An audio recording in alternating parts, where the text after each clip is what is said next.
Hey everybody, this is Mike. Welcome back to my shop. Got another project that I'm working on that's you may find interest. A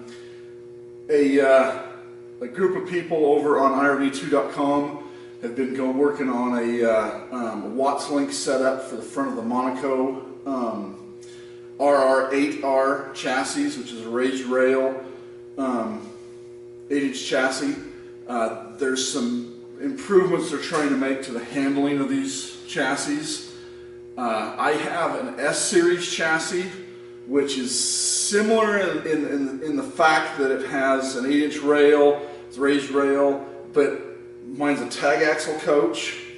To familiarize yourself a little bit with it, the Monaco coaches are famous for their ride and handling. They actually really do have a pretty good riding and handling chassis. Part of that is because they use outboard mounted airbags, so 4 per corner. So on an 8-bag chassis, you've got 4 in the front, 2 fore and 2 aft of the front A-frame, and then 2 fore and 2 aft of the rear H-frame for the suspension. On a S-Series, it's 10 airbags, so we also have a tag axle, which is non-driven, but it's there to give extra support for weight, cargo carrying capacity, so forth. But they're outboard mounted airbags, so in a curve or a turn, you have these airbags that react very quickly to changing road conditions. Where they're mounted outboard, they have a little more stable, if you will. Some people have actually considered this chassis a rougher riding. I don't necessarily. I've driven a lot of coaches, and from inboard mounted solid axle to IFS, I wouldn't call Monaco's harsh by any means. I would call them maybe a little more firm of a ride than some of the IFS with just 2 airbags. So I compare it to, like, say, a Rolls-Royce to a Porsche, if you will. Even though, no, you know, a 40, 45-foot coach isn't going to handle like a Porsche. But kind of just to give you an example. However, some of the people with the 8RR chassis, so it's just the non-tag axle version, have claimed or have been complaining of wandering issues, and there's a very intelligent group of guys over on this forum that have been bouncing ideas off of each other's heads, and some of them have gone through and made prototypes of mock-up suspension A-frames out of 1x2s with mattress springs. I mean, they've really gone overboard. No, I shouldn't say overboard. They've really gone above and beyond in really trying to grasp and come up with the concept of what's going on with these chassis. I've been participating a little bit, mainly just following along and just gaining a wealth of knowledge from these individuals. Anyway, they made leaps and bounds, strides in the handling of these Roadmaster RR8R chassis. If you picture, if you will, you have an H-frame with 4 outboard mounted airbags held in place by trailing arms. You'd think it would be fairly rigid. However, you have movement in those airbags. I mean, they're a standard over-the-road truck excuse me, airbag. Then you have the bushings in the trailing arms, so everything has a little bit of play in it. Anybody who knows anything about suspension systems, alignments, handling, so forth, the vehicle's going to go where the tires are pointed. So if there's any movement at all from road undulations, let's say passing semis, to ruts in the road, anything like that that's moving that H-frame in relation to the parallel of the coach chassis frame rails to that H-frame is going to make that coach move around. And it doesn't matter if it's a coach or whether it's a sports car or a truck or whatever. So there's a couple of tests that these guys are doing by taking a long bar and putting it in their receiver hitches and actually moving the coaches around, and you can see some play in these particular suspension components. Now, from the factory, Roadmaster has what they call a panhard bar. Anybody who knows who's built straight rods or drag race or anything knows what a panhard bar is. Basically, on a 4-link, you've got the suspension that goes up and down, but there's not really, it needs something to keep it, you know, laterally underneath the coach, side to side, so that you have a panhard bar. Now the panhard bar, ideally at ride height, should be pretty much parallel to the ground, so as the suspension compresses and extends, but it will move in somewhat of an arc. So the longer, obviously, the longer the panhard bar can be, the less variables you'll see in the suspension movement due to that arch. If you had a real short one, you know, a few inches of movement would pull that suspension quite a bit. Longer one, it's going to be less noticeable. So they have an H, and it depends. When Roadmaster builds a coach, they build the coach, or excuse me, they build the chassis for that particular coach, depending on the options that the people are ordering it with. Now, Roadmaster and Monaco have been through the RV bankruptcy through 08, 09, 10, and they've been bought and sold a couple times in the Navistar and now by AVS, same one's old Fleetwood, Recreational Vehicle Systems. Allied Vehicle Systems, I believe it is. Anyway, so they've changed hands multiple times, and Roadmaster chassis have been dropped from their lineup. Now, for probably a couple decades, Roadmaster has been one of the premier chassis builders. It was a division of Monaco. That concept, that design, that chassis design, was actually designed by a Chrysler engineer back in the 70s, and then Chrysler got out of the motorhome business, and Monaco, I'm not sure how it all took place, but somebody at Monaco got a hold of the chassis designs, bought the design, I honestly don't know, but anyway, they started producing this chassis. So it was an untested, because it was just in theory, so it was an untested chassis design that Roadmaster started building. And for the most part, it's a very good chassis design. So there's some of us that are kind of Monaco diehards. We really like our Monacos. I've got a 03 Dynasty that I like very much. I did a lot of research. This is my third coach, mine and my wife's third coach. I did a lot of research prior to buying it back in 07. I love the coach. Even after 9 years now, I still love the coach. Last year, I think I got a video out on where I adjusted my thrust angle under the rear suspension, changed the handling characteristics tremendously on that coach. I put it down the road, it goes straight. I'm really not having any issues per se, but call it the engineering curiosity in me, or whatever you want to call it, but I am curious to see if I can get any kind of an improvement by putting a Watts link on the front of. Now, a Watts link differs from a panhard bar setup. A panhard bar setup is one arm parallel to the ground, connected to the axle, that moves in an arc as the suspension goes through its range of motion. A panhard bar uses a pivot point, and it has two bars parallel with each other and generally parallel with the axle on the ground. So you have, so let's just envision this pendulum here with two rods like this. So as that suspension goes up and down, this is literally moving. If you draw a line out here, they'd be moving in a figure eight. But they very firmly and very securely hold that axle in alignment with the chassis as it goes through its range of motion. Sorry for my crude demonstration there, but hopefully you get the idea. So anyway, Monaco's chassis have been varied. Some of them put the panhard bars in the middle. Some of them put them in the front edge of the H-frame. Some of them to the rear. Again, it really varies on what coach and what the options are that are being built on that chassis. So basically, I don't think there's two alike. I've been following this thread for a year plus now, and some of them have jacks, some of them have 3 jacks, so you have one in the middle of the front and then the 2 rears. Some of them have 4, so you've got one at each front corner. My particular coach, I don't have hydraulic jacks under mine. I have full air leveling, so I don't have any hydraulic jacks, so mine's even a different configuration. In the same lengths and different lengths, you've got all these variables. So anyway, there's been a couple of guys that have actually built these successfully on their own coaches and have reported back with some very promising results. Again, it's just a curiosity in me. My coach handles phenomenal. I love it. You know, I'm sure it's not going to last me my lifetime. I'm sure we're going to upgrade down the road, but that's way down the road, maybe closer to retirement.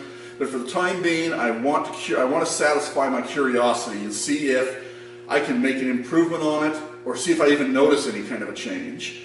A good friend of mine that I met online and have been communicating with quite a bit out of North Carolina did he did I believe he had a 93 Dynasty that he did, and now he has a 2000 that he's done. He's gotten very good results from. Him and I have communicated between emails, forum, phone calls, different things, and we've kind of developed a friendship over our love of Monaco coaches. So he has a machine shop in North Carolina, and he was building some brackets for his coach, and he just I'm fully capable of machining these in my home machine shop, but the nice guy that he is, he's one of these typical guys that is the pay it forward type of guy that, you know, it makes you just instantly love guys like this. Anyway, his name's Van. He's got a machine shop there, few employees, very humble, very generous individual. He sent me an email one day and says, Mike, got a package coming your way. He was building some for his, and he just went ahead and pounded me out the brackets for mine. So, like I said, I could have machined these in my shop here, but you know, Van, thank you very much. You're awesome. I hope I get a chance to pay you back sometime. But he went ahead and sent me a couple of the brackets, at least enough to, you know, because he knew I was busy here in the shop, and he just he knew I was wanting to build one to satisfy my curiosity. So he sent me a couple of the H-frame brackets and the Fulker, the pivot plate. So I'm going to go ahead and build the rest of the components. I picked up my metal the other day. I've had it sitting here for probably about a month now, but the weather's been so cold here I haven't had a chance to get going on it. But today I come home from work and it's 55 degrees outside for the third week in February, so I'm going to take advantage of it. I'm going to start machining the last couple of components, and I'm going to pull the coach back and get it up on some blocks and start taking some measurements and get this all welded underneath. So I thought it'd be interesting to document this as I go. Again, these brackets will bolt to the H-frame. There'll be one pointed up and one pointed down for the rods to thread into. I have to machine the links. Then here's the pivot plate with the brass bushing that will go on. So I've got 1.5 by 3 inch rectangular tubing that I'm going to weld verticals coming down from the frame on the coach right behind the generator supports, and then I have a 6-inch by 1/4 inch piece of plate that I'm going to span across those to gusset it, and I'm going to probably use either 3 or 4 bolts, 3/8 bolts per side, and drill and tap into those 1.5 by 3 inch tubes with a nut plate welded in the backside. So I'll put that up in the mill, and I'll probably drill them and tap them on, let's just, for curiosity, or for argument's sake, let's just say probably 1-inch centers. I've kind of got it in my head. I've watched some of the other guys on how they've done theirs, but there again, there's really no two that's going to be alike. So I'm kind of shooting from the hip here, and from watching some of these other guys. So I'm going to make some nut plates to put inside the tubing to mount this plate on, and then probably another nut plate to go behind this. This will use a 5/8 bolt. I ordered some. I got my order from McMaster Car the other day. I've got some 5/8 18 thread rod ends. So these will be going on the end of my links. I've got to calculate the percentage of travel, because there's a formula you have to use to the length of the rods is a percentage of travel per rod. So I got to go in and calculate that yet.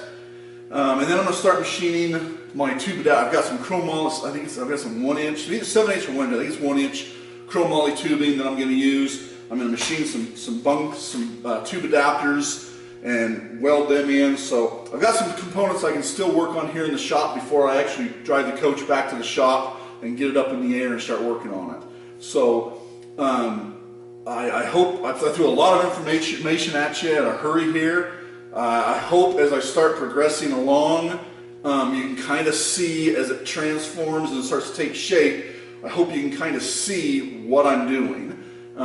There's a few pictures and stuff out there on the RV forum, on IRV2 RV forum, but I don't know of anybody that's done a video or anything of it yet. Like I said, there's a guy in California that's been building some of these, and there's and then Van, my friend over in North Carolina, has done a couple of them for his and a couple of his friends. But these are all on 8RR chassis. None of them's done a 10 bag S series yet so far. So, like I said, I just want to satisfy my curiosity. If this turns out to be a flop and doesn't change any of the driving or handling characteristics of it,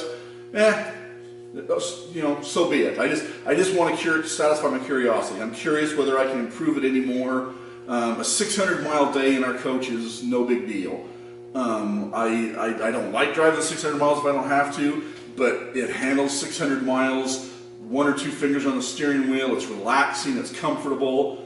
I don't really have some of the issues that the non-tag axle coaches are having. So. Again, this is just to satisfy my curiosity, and I hope that as I go along, progress through this, it will kind of make sense when you see what I'm doing and how I'm doing it.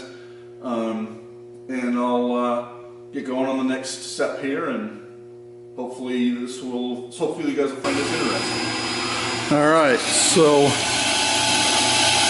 I found some scrap 1045 carbon steel in my scrap pile over here. So we're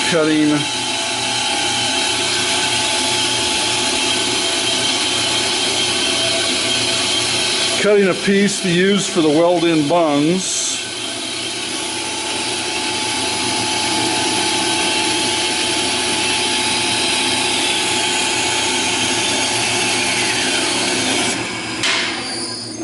So I've got my 1-inch 1045 bar stock that I'm going to use I need to machine this for the 5/8 18 rod ends to thread into, and then these will be welded. I found a couple pieces of 1-inch 095 DOM tubing, so that's going to be my links. So I'm going to get those set up. I figured I needed 15 1/4 inch from center to center for each of my links. So I'll go ahead, and once I get these machined with the thread, for the threads for the welding bungs, and I figure out where they're at, I'll know how much to cut these at, so I'm 15 1/4 inches center to center for my links. So I'm gonna head over to the lathe now. So one last step before I head over to the lathe.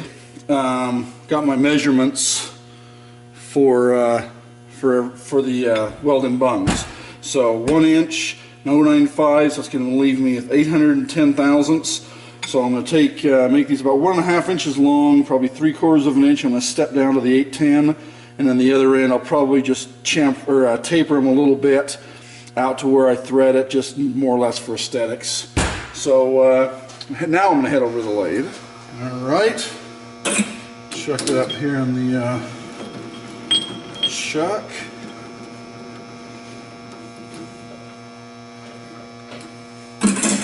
And I'm going to face the end of this off where the saw cut was.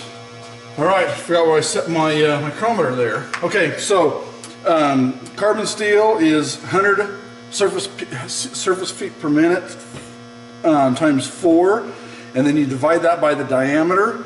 So this is 1 inch, so I'm going to go 100 times 4 would be 400. Divided by 1, it's going to be 400 RPM. So I'll set the lathe. I'm going to set it just a skosh to the high side because I'm coming into the inside diameter of that.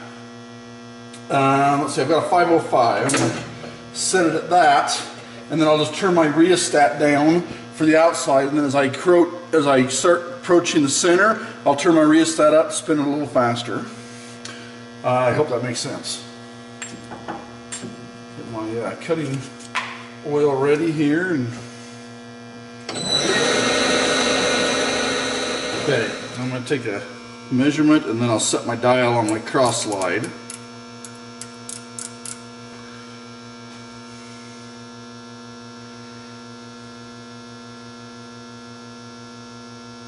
So we're at 889 roughly, 89 and a half.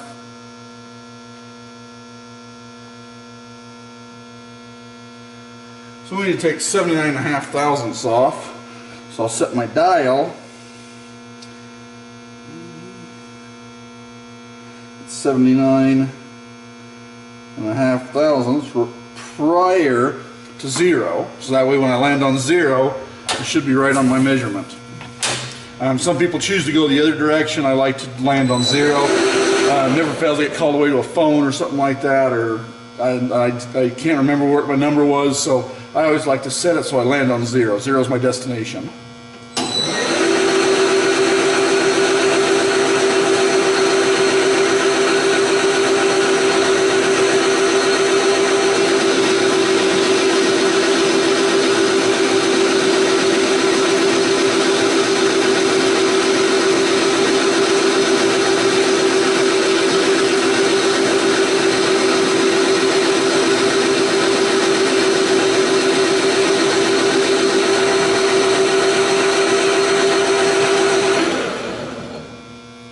Should be 850. If not, I'll adjust at this point.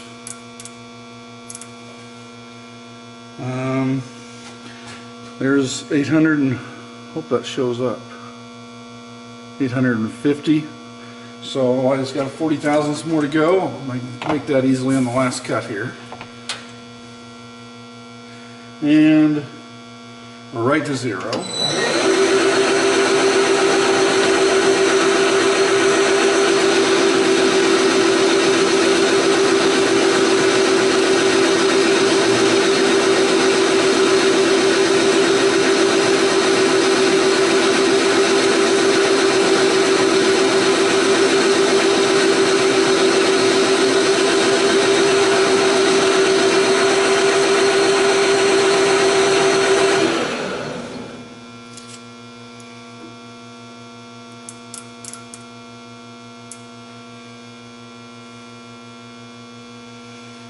And I hope that shows up.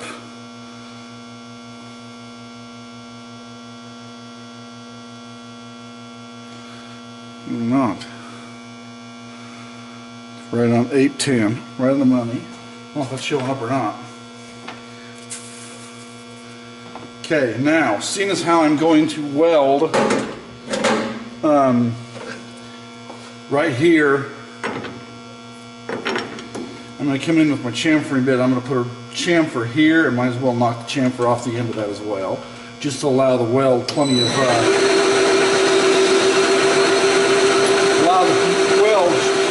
to bite into.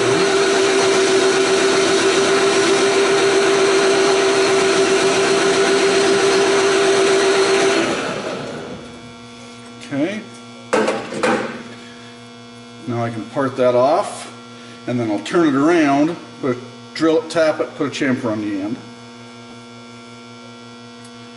I more than likely won't, well,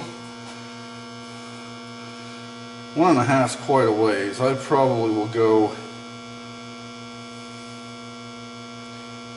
yeah, we'll see what it looks like at 1.5. If not, I can always cut some off. It doesn't need to be that long. So, I'm going to square up my parting tool with my chuck here. And you don't want to go in at an angle or any kind of, you want to go in perpendicular to the axis when you're parting off.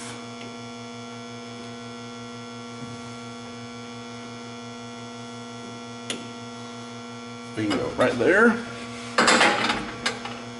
And then you also want to slow it down, so I'm going to spin this a little slower while I'm parting it.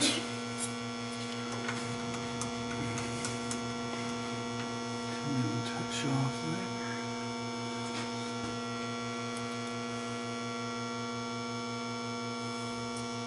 there. And I'm just working from scale. I'm not going into thousandths on these, although I can get pretty close with a scale. Okay, lock my X-axis down.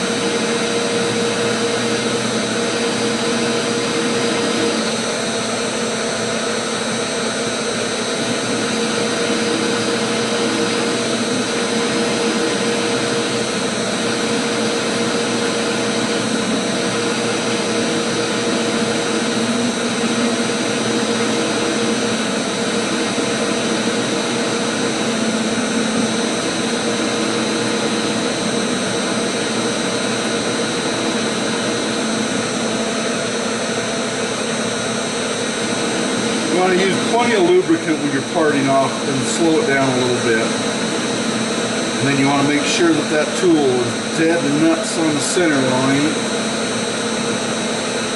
and perpendicular, or it will go in and bind if you're going in. You want to make sure you feed it straight in.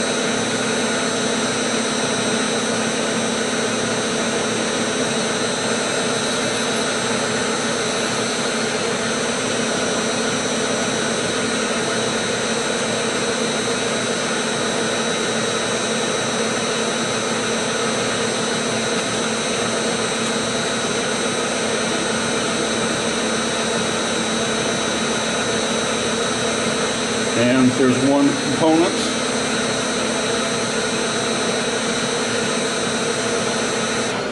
And that end's squared off nice. There's no nub left. So that one's ready to just pull out of the chuck and go to the next one. So I'll spin this around, drill and tap, put a chamfer on it.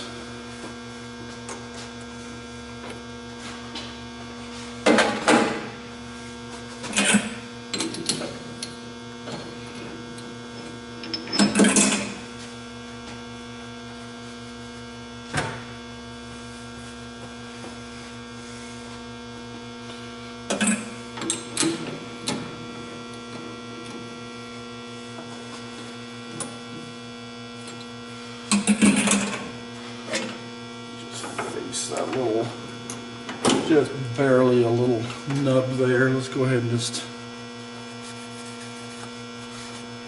face that off just that little bit, just a spot drill.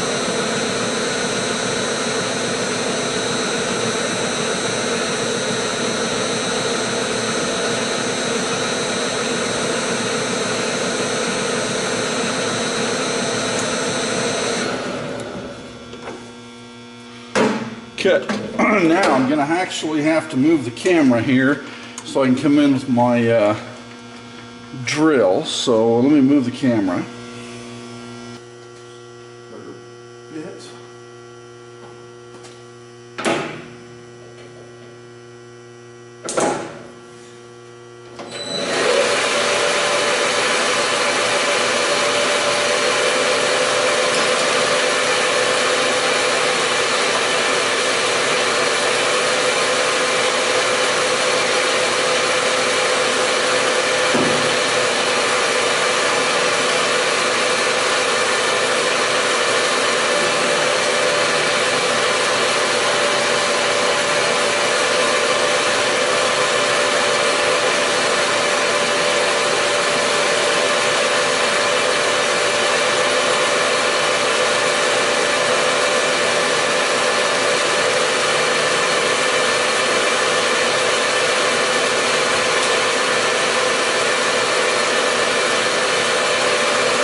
I've set my compound slide at a 30-degree angle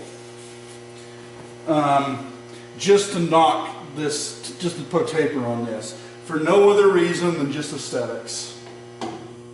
That's the only reason.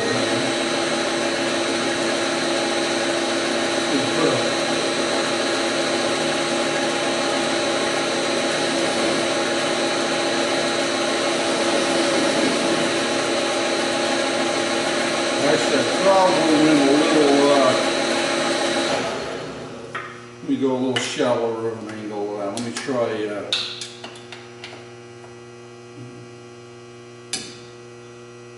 let's go 20-degree angle. 30-degree might be too steep. Get the job done, but may not get the effect I'm after here.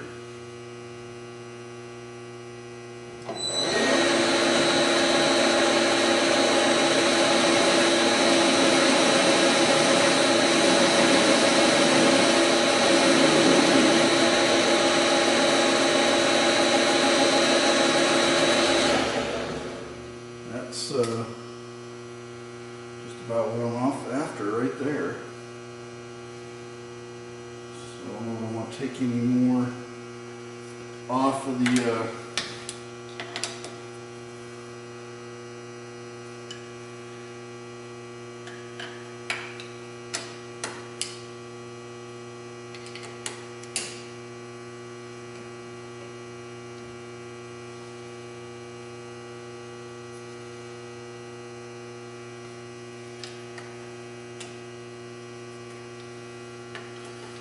Let's just see what 15 looks like, shall we?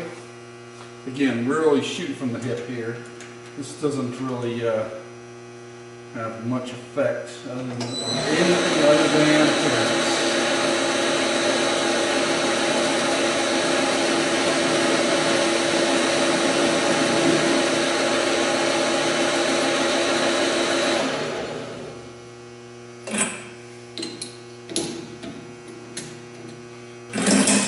So let's see what this looks like here. We're going to thread this in. Now this will have a jam nut on it. I need to get the jam nuts yet. This will have a jam nut on it. So let's just say we'll leave it about right there. So I got about ½ inch. Yep, ½ inch for adjustment there. So that's pretty much what it's going to look like. What I'm going to do is I'll drill a hole straight through so I can put a rosette weld, and then weld around the perimeter, and that's going to be solid and work perfectly. So make sure that shows up. That'll work perfect. Okay, 3 more to make now. So I've got all 4 of my rod ends machined, ready to press these in and or set these in. So started out with 1 inch diameter, turned it down to 810 so it fits inside this DOM, threaded it to a 5/8 18, and then I just put a slight, hopefully that'll show up, put a slight taper on it so it'll actually just, you know, more for aesthetics than anything. You're not going to see this thing up underneath the coach, just so it goes in up against the jam nut. So I'm going to weld 2 of these in now. So I'll put those 2 right there and grab a little bit of acetone here and wipe these 2 down.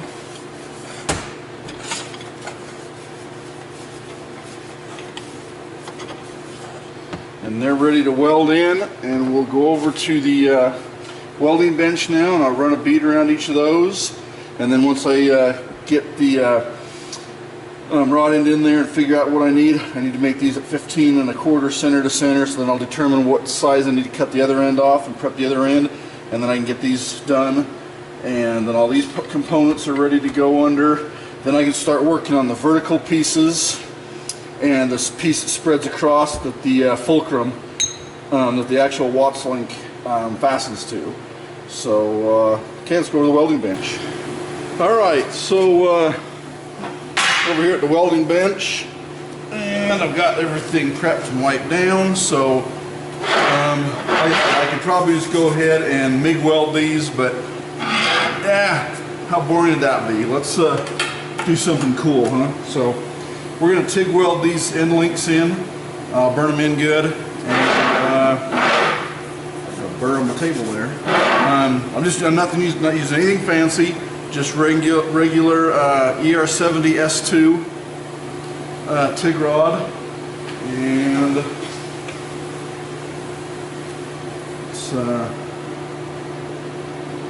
test.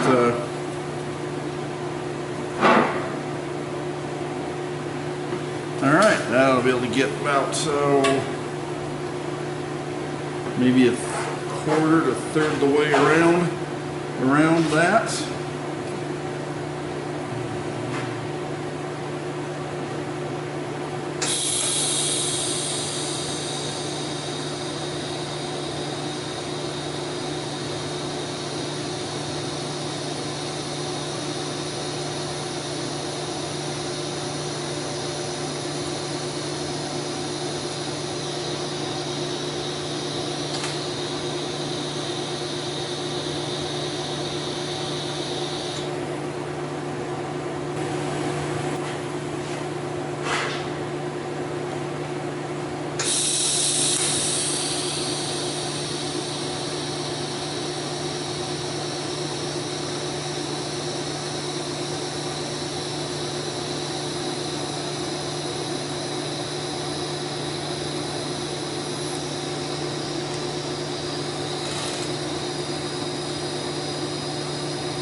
You want to back up over where you stopped just a little bit.